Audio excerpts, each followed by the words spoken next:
In this lesson, we're going to take a more realistic view of web servers as pieces of software that have to manage concurrency and use some combination of multiprocessing, multi-threading, and non-blocking I/O to do so.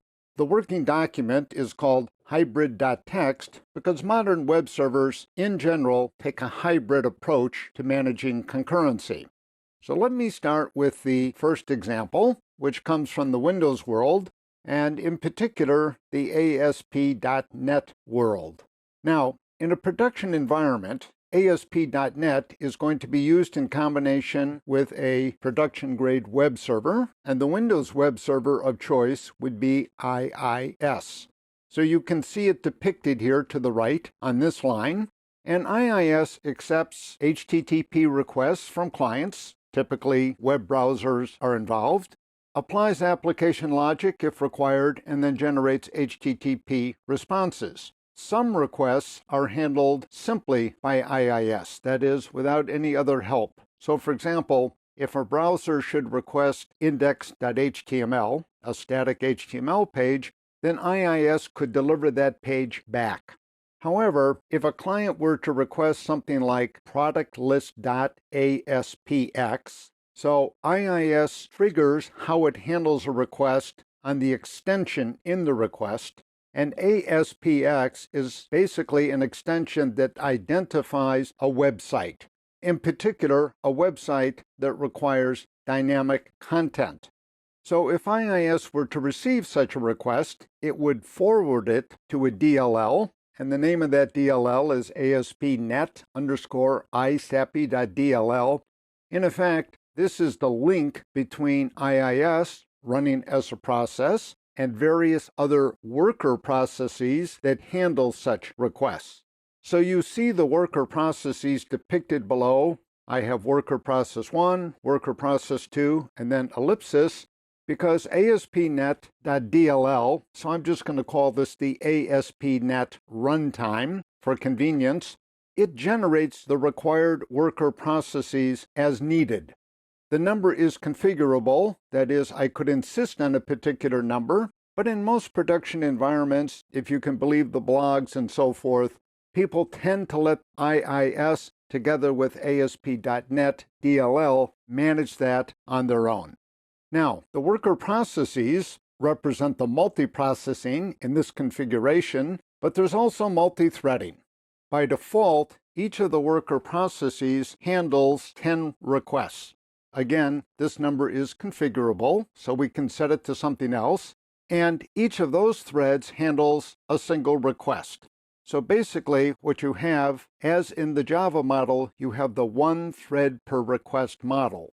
By the way, the nice feature about keeping that number of requests per worker process fairly low is that if one of those threads should hang, for example, and the ASP.NET runtime detects that and decides that it has to kill that worker process, at most 10 requests are impacted.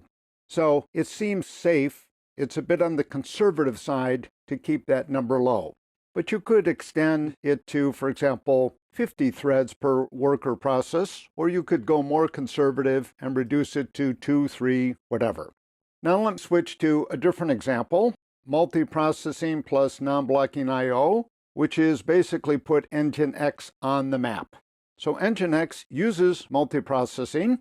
It's got a master process and some other utility processes, but the two categories we care most about are the master process, which is the supervisor, and the worker processes that handle the incoming requests.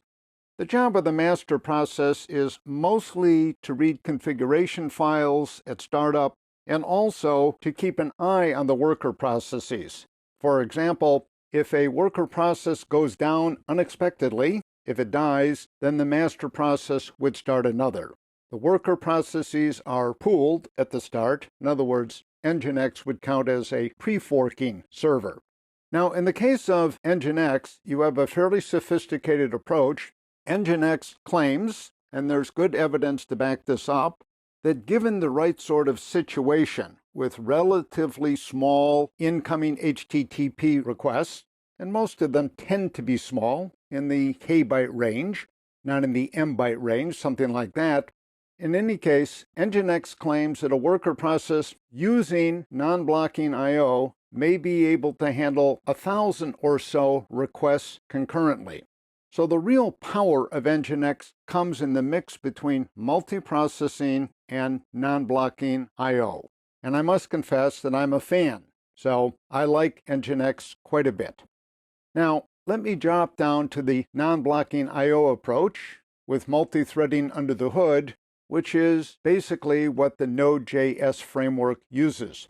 Let me emphasize that the multi-threading in Node.js does not appear at the API level. So if you and I are using Node.js, we don't do multi-threading explicitly, but multi-threading is used under the hood. Now I'm going to do a preliminary characterization of how Node.js works. You can see I have a very simple depiction here. But when you start a Node.js web server, the main job of that web server is to monitor what I'm going to call the event loop. In other words, the Node.js web server starts as a single-threaded process, and that single monitor thread looks for incoming client requests and is responsible for reading the request, performing whatever application logic is appropriate for that request, and then generating the appropriate response.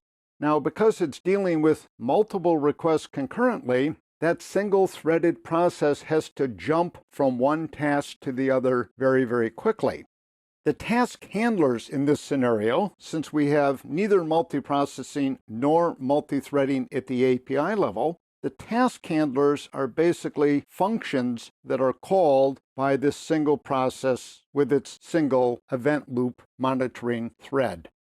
Now, the catch is this. Let's say that an incoming request requires that we go against a database or we go off machine to some remote web service, that we do all sorts of I/O that's fairly complicated. What Node.js does under the hood in that case is it basically creates a separate thread to handle that.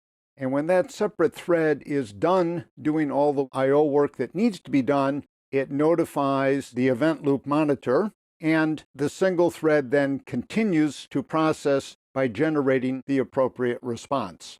So the internals of Node.js are a bit complicated because they differ sharply from what appears at the surface level. But at the surface level, the API level, Node.js is single process, single thread. This completes our overview of the concurrency mechanisms from a fairly high level. We're now going to start to get into lots and lots of code examples. I know everybody is eager for that. I am as well. But I think you'll find that these overviews, these general looks, will give us good perspective and will make it easier to get through the code examples.